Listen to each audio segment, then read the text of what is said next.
Assalamualaikum warahmatullahi wabarakatuh. Kami selaku anggota dari Civitas Akademika Universitas Islam Negeri Sunan Gunung Jati Bandung sangat apresiasi terhadap berbagai kegiatan yang sudah secara rutin dilakukan secara terus-menerus oleh DKM Masjid Iqomah UN Sunan Gunung Jati Bandung. Untuk itu kami selalu mendukung dakwah digital Masjid Iqomah UN Sunan Gunung Jati Bandung dengan subscribe, like, dan komentar. Terima kasih. Assalamualaikum warahmatullahi wabarakatuh. Dan jangan lupa selalu menjaga protokol kesehatan. Bismillahirrahmanirrahim. Assalamualaikum warahmatullahi wabarakatuh. Hamdan wa syukranillah, salatan wa salaman daiman ala rasulillah Sayyidina Muhammad ibn Abdillah wa ala alihi wa sahbihi wa man tabi'ahu bi ihsanin ila yaumil qiyamah. Asyhadu an la ilaha illallah wa la syarika lah, asyhadu anna Muhammadan abduhu wa rasuluh. Qala Allah ta'ala fi kitabil karim astaqul qailin a'udzu billahi minasy syaithanir rajim. Bismillahirrahmanirrahim.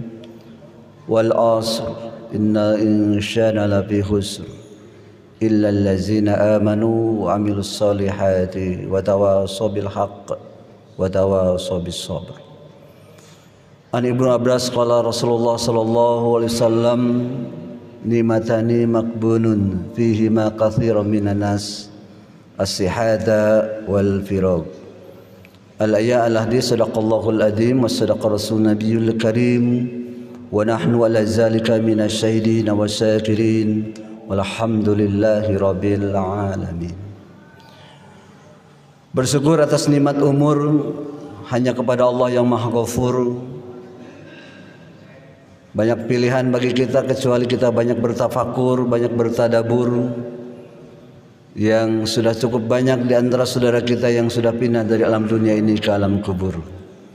Salawat dan salam senantiasa tercurah limpahkan kepada panutan alam, seorang nabi pilihan yang tidak pernah lekang oleh waktu dan zaman, Habibana wa nabiyana wa maulana Muhammad sallallahu alaihi wasallam, kepada keluarga, sahabat, para tabi'in tabi'atnya. Semoga kita semuanya yang hadir hari ini sebagai bagian daripada kepengabdian kita kepada Allah lewat salat zuhur berjamaah, semoga setiap langkah demi langkah kita menjadi satu keberkahan, kebaikan, dan ampunan dari Allah Subhanahu wa ta'ala.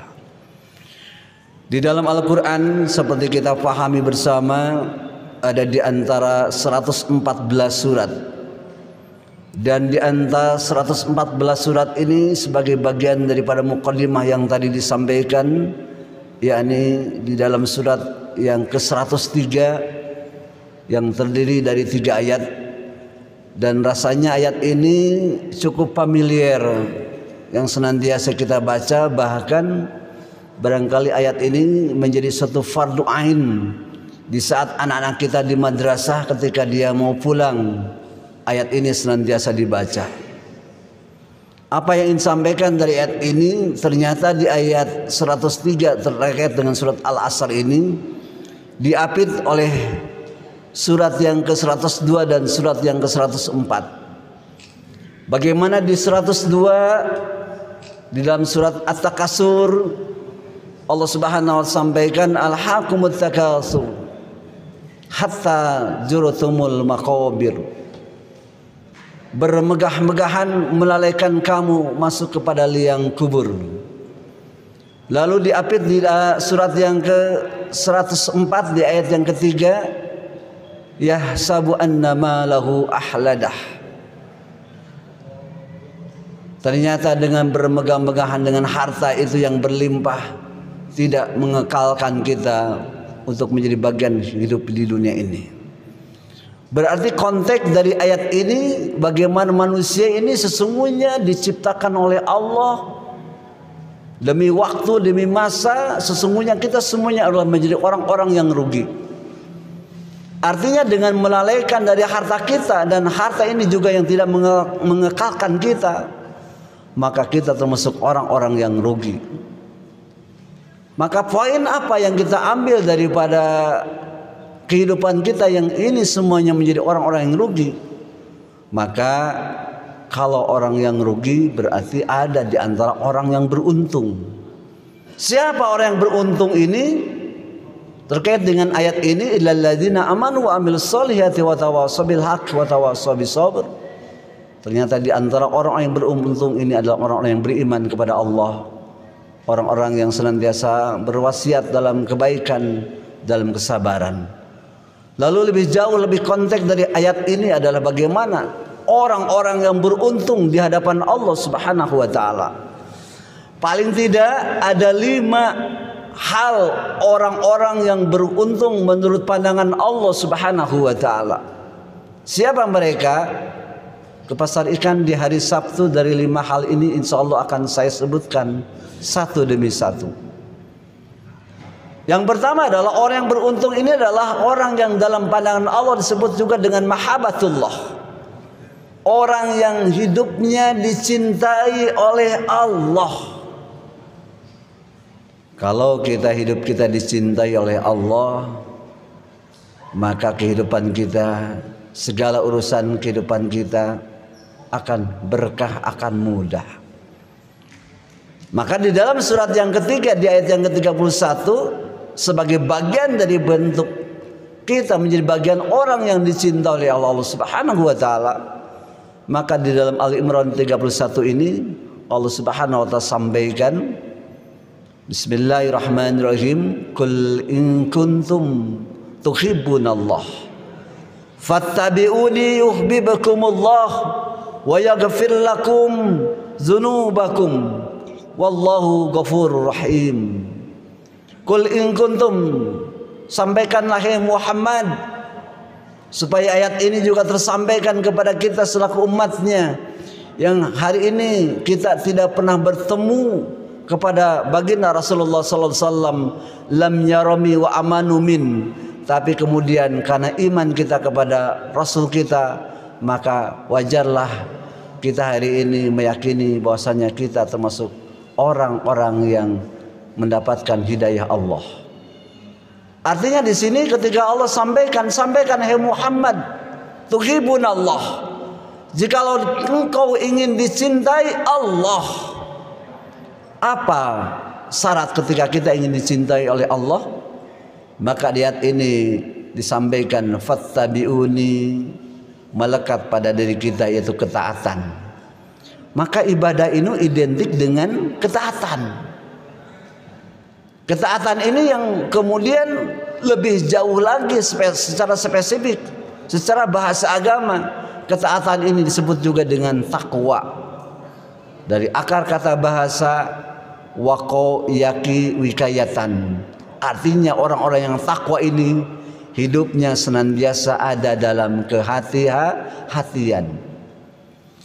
Maka kemudian ketika fattabi'u ini ketaatan kita kepada Allah Subhanahu wa taala termasuk juga di dalamnya hari ini, di tengah kesibukan para mahasiswa yang sudah sebagian melakukan masuk ke kampus offline, bahkan sebagian juga ada yang online. Maka ketaatan kita diwujudkan kita hari ini dengan sholat duhur secara berjamaah. Lalu kemudian ketika ketaatan ini kita lakukan, maka kata Allah, yuhibbukumullah, maka aku akan sesungguhnya mencintaimu. Tuh. Lalu bentuk cintanya Allah kepada kita, apa yang paling besar dari sekedar cinta Allah kepada kita? Kata Allah, wa yaghfir lakum dzunubakum, dengan diampuni segala dosa-dosa kita. Dan yang paling indah dosa-dosa kita diampuni adalah saat ketika ruh lepas dari jasad kita. Disitulah kebahagiaan. Dan di situ Rasulullah SAW mengajarkan satu doa di saat sujud yang akhir itu, di saat sujud yang kedua Rasul mengajarkan doa, Allahumma inni as'aluka husnul khatimah wa na'udzubika min su'il khatimah. Ya Allah, berikanlah kehidupan kematian saat engkau jemput nyawaku dengan nikmat husnul khatimah, wa na'udzubika min su'il khatimah, dan aku berlindung dari mati yang su'il khotimah. Maka poin yang pertama di antara orang-orang yang beruntung menurut pandangan Allah Subhanahu wa taala di dalam ayat ini, di dalam surat Al-Asr ini adalah orang-orang yang mahabbatullah, yang hidupnya dicintai oleh Allah Subhanahu wa taala. Lalu poin yang kedua, orang-orang yang beruntung ini adalah orang yang hidayatullah. Orang-orang yang senantiasa mendapatkan hidayah, petunjuk dari Allah Subhanahu wa taala. Sebagaimana Allah Subhanahu wa taala sampaikan di dalam surat Al-Imran ayat yang ke-8, yang ini menjadi bagian doa yang sering kita lantunkan. Apa yang kita mintakan kepada Allah? Rabbana la tuzigh qulubana ba'da idh hadaitana wa hab lana min ladunka rahmah innaka antal wahhab. Rabbana la tuzigh qulubana, ya Rabb, jangan engkau palingkan, jangan engkau condongkan hati kami ba'da idh hadaitana, setelah engkau memberikan hidayah, petunjuk kepada kami. Artinya di sini hidayah ini sesuatu yang memang harus kita jemput. Hidayah ini harus kita raih, harus kita kejar. Dan maaf barangkali hidayah ini tidak kita tunggu. Sebagaimana sering bahasa mungkin di tengah-tengah masyarakat, ada sering kali guyonan-guyonan, Pak, ira badai angkat ke masjid, Bu, kapan mau ikut kajian pengajian rutinan? Punten Pak Ustad, abdi teh teu acan aya hidayah. Ini bahasa yang sering barangkali terlontarkan, ya. Padahal bagaimana Rasulullah sallallahu alaihi wasallam sejaman dengan Rasulullah, Abu Thalib, Abu Jahal, Abu Lahab mengalir darah dari mereka ini adalah silsilah ahlul bait keluarga Rasulullah sallallahu alaihi wasallam. Tapi terkait dengan urusan hidayah, maka lagi-lagi itu semuanya bagaimana dia tidak jemput hidayah ini walaupun mereka hidup sejaman dengan Rasulullah sallallahu alaihi wasallam.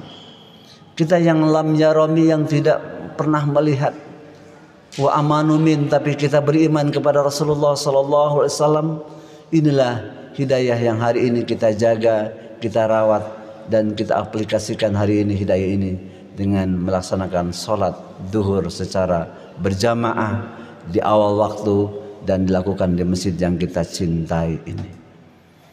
Lalu yang ketiga, siapa orang yang beruntung ini? Orang yang beruntung inilah orang-orang yang mendapatkan yang disebut dengan predikat rahmatullah. Apa itu rahmat? Rahmat itu adalah cinta Allah yang tidak ada ujungnya, cinta Allah yang tidak ada akhirnya. Maka kecintaan Allah kepada kita dibuktikan bagaimana hari ini Allah memberikan kasih sayangnya kepada kita. Bentuk kasih sayang Allah kepada kita, Allah mudahkan urusan kita hari ini. Sesibuk apapun kita, seberat apapun pekerjaan yang kita lalui, tapi dengan kasih sayangnya Allah Subhanahu wa taala, Allah tuntun kita hari ini kita bisa melaksanakan salah satu di antara amalan-amalan yang paling dicintai, di antara amalan-amalan yang paling dicintai oleh Allah, yaitu salat duhur secara berjamaah. Maka dengan rahmatullah inilah negeri yang kita cintai ini, negara kesatuan Republik Indonesia ini, itu pun juga berkat rahmatnya Allah. Bisa kita lihat di dalam pembukaan Undang-Undang Dasar Negara Republik Indonesia. Di situ diungkapkan di awal alinea bagaimana para perumus-perumus negeri ini saat kemudian membuat satu undang-undang, disebutkan atas berkat rahmat Allah Subhanahu wa taala. Syariat barangkali mereka berjuang melawan penjajah, tapi semuanya diawali dengan atas berkat rahmat Allah Subhanahu wa taala. Maka poin yang ketiga ini, orang-orang yang beruntung di pandangan Allah Subhanahu wa taala, orang-orang yang rahmatullah, senantiasa mendapatkan kecintaan, yang mana kecintaan dari Allah ini tidak ada ujungnya, tidak ada akhirnya. Lalu poin yang keempat, di antara orang-orang yang beruntung ini adalah orang-orang yang disebut juga dengan orang-orang yang al-izzah. Apa itu al-izzah? Al-izzah ini adalah lebih kepada kemuliaan. Mulianya manusia bukan hanya mulia di hadapan manusia, tapi kemuliaan manusia ada di hadapan Allah Subhanahu wa taala. Bisa dilihat di dalam surat 17, di dalam surat Al-Isra di ayat yang ke-79, Allah Subhanahu wa taala sampaikan, wa minal laili fatahajjad bihi nafilatan lak asa ayyab'asaka rabbuka maqaman mahmuda. Dan dari malam-malam yang kita lewati, yang kita lalui dari sepertiga malam, fatahajjad, salat tahajudlah, nafilatan lak, sebagai bagian daripada salat tambahan kita, protein kita, nutrisi kita. Asa ayyab'asaka rabbuka maqaman mahmuda, karena hakikatnya disitulah al-izzahnya, kemuliaannya Allah Subhanahu wa taala kepada hambanya. Dan kita lihat dan kita dengar, bahkan kita baca bagaimana sosok Rasulullah sallallahu alaihi wasallam yang telah memberikan satu teladan bagi kita semuanya. Diriwayatkan dari Aisyah radhiyallahu anhu, An-Nabi sallallahu alaihi wasallam kana yaqumu minal laili hatta tatafarra qadamahu. Dari Aisyah radhiyallahu anha, Rasulullah sallallahu alaihi wasallam berkata, kana yaqumu minal lail, sesungguhnya Nabi ini selalu bangun untuk menjalankan salat malam, hatta tatafattara qadamahu, sampai kemudian kedua kakinya ini bengkak-bengkak. Faqalat Aisyah, lalu Aisyah berkata, lima tasna'u hada ya Rasulullah, ya Rasulullah, mengapa engkau berbuat demikian? Ya, waqad ghafarallahu laka ma taqaddam min dambik, bukankah engkau ini dosa-dosamu yang telah lalu dan dosa-dosa yang akan datang sudah diampuni oleh Allah Subhanahu wa taala? Qala, lalu kemudian Rasulullah menjawab atas pertanyaan dari istrinya Siti Aisyah tadi, afala uhibbu an akuna abadan syakura, tidakkah aku ini menjadi hamba yang pandai bersyukur?